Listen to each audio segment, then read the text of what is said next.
我们的亲人，我妈妈、妹妹，还有小宝的3具遗体都还在殡仪馆里面冻着，都还没有入土为安处尸啊。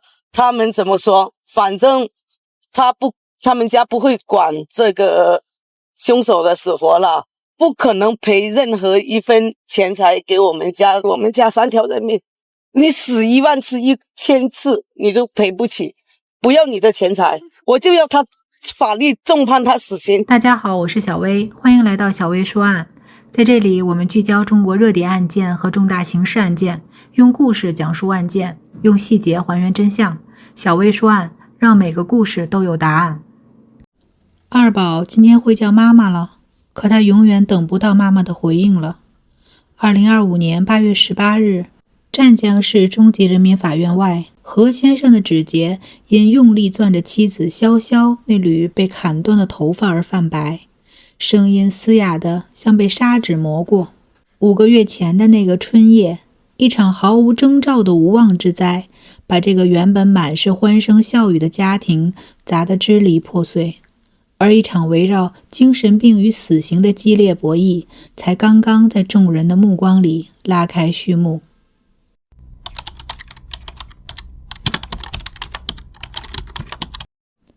2025年3月27日，连江市石径镇东庸村的晚风里，还带着初春的微凉。傍晚时分，村里的农家大院大多飘起饭菜香。36岁的潇潇刚给2个月大的小儿子喂完奶，抱着1岁11个月大的大儿子，坐在娘家门前的竹椅上乘凉。69岁的母亲韦某莲蹲在一旁，手里麻利地整理着刚从菜园摘回来的青菜，叶片上的水珠在夕阳下闪着光。这幅透着烟火气的家常画面，谁也没料到会是祖孙3人最后的定格。晚上7点45分，村口的小路传来摩托车的轰鸣声。起初没人在意，村里常有摩托车往来，可没一会儿，那辆摩托车突然失控般冲进小院，车轮碾过院角的菜畦，溅起一片泥土。40岁的同村村民叶德志跨坐在车上，双手各攥着一把明晃晃的菜刀，刀刃在暮色里泛着冷光。他嘴里嘶吼着：“你们全家都要害我！”声音里满是疯狂，径直朝着毫无防备的3人扑来。潇潇下意识地把怀里的大儿子往身前紧了紧，用自己的后背挡住袭来的刀刃，可疯狂的砍击没有停下，他身上很快添了一道又一道伤口，23刀，每一刀都带着狠劲儿，头部、颈部的伤口深可见骨，几缕头发被刀刃齐齐斩断，落在沾满鲜血的衣襟上。怀里的孩子哭得撕心裂肺，可没一会儿，哭声就戛然而止。1岁多的男童颈部几乎被砍断，小小的身体软在潇潇怀里。一旁的韦某莲想上前阻拦，却也被刀刃划破颈部，鲜血瞬间染红了他的衣襟，倒在了地上，没了气息。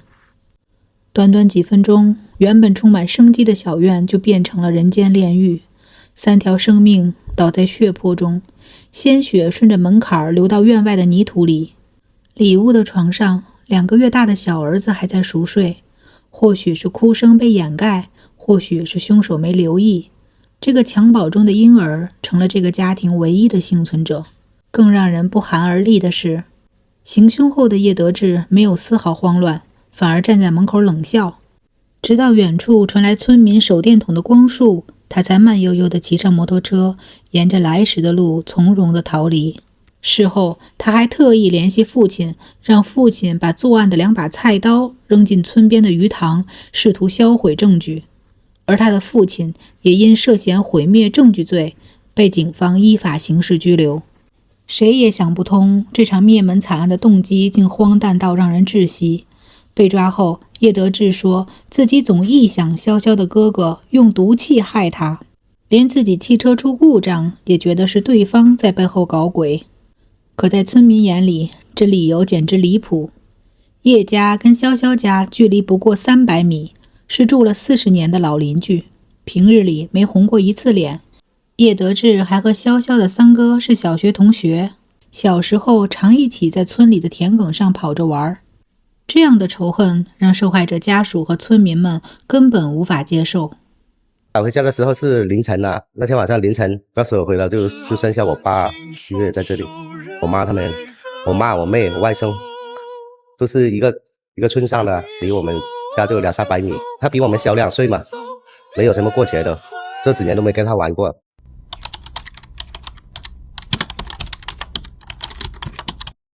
案发后的第2天清晨，天刚蒙蒙亮，警方就根据村民提供的线索，在叶德志家中将他抓获。当时的场景，在场的民警至今印象深刻。叶德志坐在厨房冰冷的水泥地上，眼神涣散，神情恍惚，手里却紧紧攥着一把菜刀抵在自己的脖子上，嘴里反复喊着：“他们放毒气害我，别过来！”那一刻，所有人都觉得这起案件的真相已经清晰，凶手落网，作案过程有村民目睹，证据链看似就要闭合，等待叶德志的理应是法律最严厉的惩罚。可谁也没料到，一份姗姗来迟的司法鉴定意见书却让案件的走向发生了惊人的反转。茂名市第3人民医院法医精神病司法鉴定所出具的鉴定结果显示，叶德志患有精神分裂症，案发时正处于发病期，属于限定刑事责任能力人。简单来说，这份结论意味着他很可能因为精神病这3个字被法院从轻处罚，甚至有可能逃过死刑。而真正让受害者家属崩溃的是鉴定结果背后那些被隐藏的细节。后续调查中，警方发现叶德志早在2019年就开始服用精神类药物，一直到2024年7月，也就是案发前几个月才停止用药。更令人震惊的是，这5年间，他的家人一直在刻意隐瞒他患病的事实。每次带他去医院看诊，都不用叶德志本人的身份证挂号，为他出具诊断报告的医生前前后后多达10几位。就医、购药记录一共38次，不仅分布在多家精神病院、普通医院的门诊，甚至还有网购平台的购药记录。也就是说，叶德志的病从来都不是突然发作，而是一段被家人藏了多年的秘密。可在村民和潇潇家人眼里，叶德志就是个再正常不过的人。他有驾照，开着私家车，在湛江市自来水公司有稳定的工作。去年过年还开着车回村给邻居们分了年货。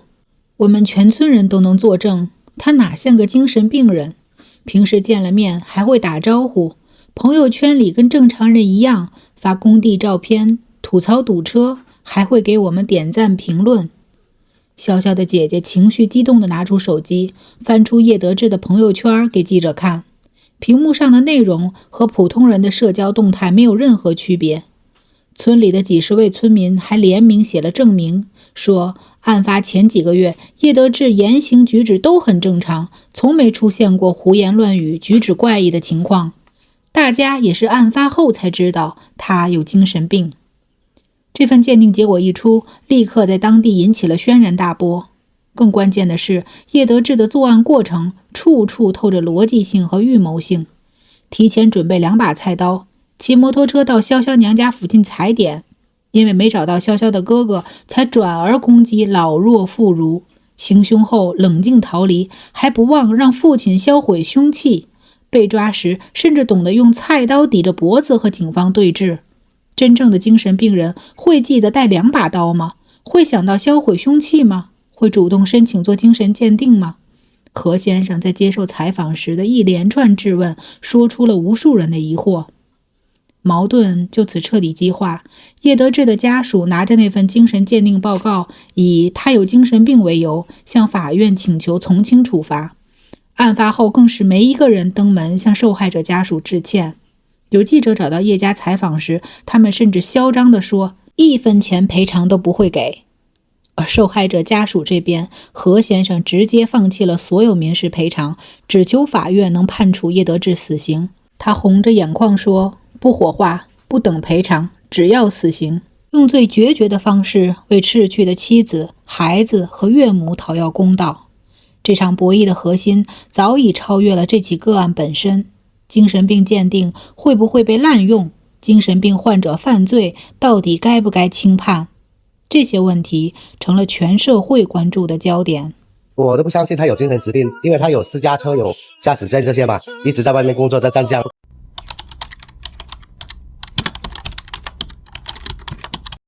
2025年8月18日，镇江市中级人民法院内座无虚席。上午9点，法锤敲响，控辩双方直击核心。辩方以限定刑事责任能力请求轻判，控方则出示村民证言、作案轨迹、毁证录音等证据，强调叶德志作案有预谋、知后果、手段残忍至极。3小时辩论后，审判长的声音打破寂静。被告人叶德志犯故意杀人罪，判处死刑，剥夺政治权利终身。判决书明确指出，虽患精神分裂症，但被告人对行为违法性及后果认知清晰，罪行极其严重，不予从轻处罚。何先生瞬间崩溃痛哭，潇潇的姐姐反复念叨：讨回公道了，讨回公道了。这个结果不仅告慰逝者，更回应了公众疑虑。要知道，此前类似案件争议不断。2018年上海市外小学案凶手黄一川虽患精神分裂症，因罪行恶劣仍获死刑。连江案的判决再次明确了精神病绝非免死金牌。押解途中，叶德志眼神阴沉地盯着受害者家属，却终究难逃法网。殡仪馆里的3具遗体终于能入土为安，只是这份正义太沉重。何先生失去了妻与子，8个月大的二宝再也等不到妈妈的回应。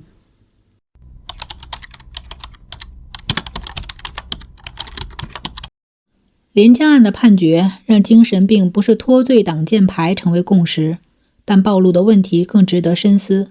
最突出的是农村精神卫生漏洞。我国农村精神疾病识别率不足 30%， 许多偏远地区连基础诊疗资源都没有。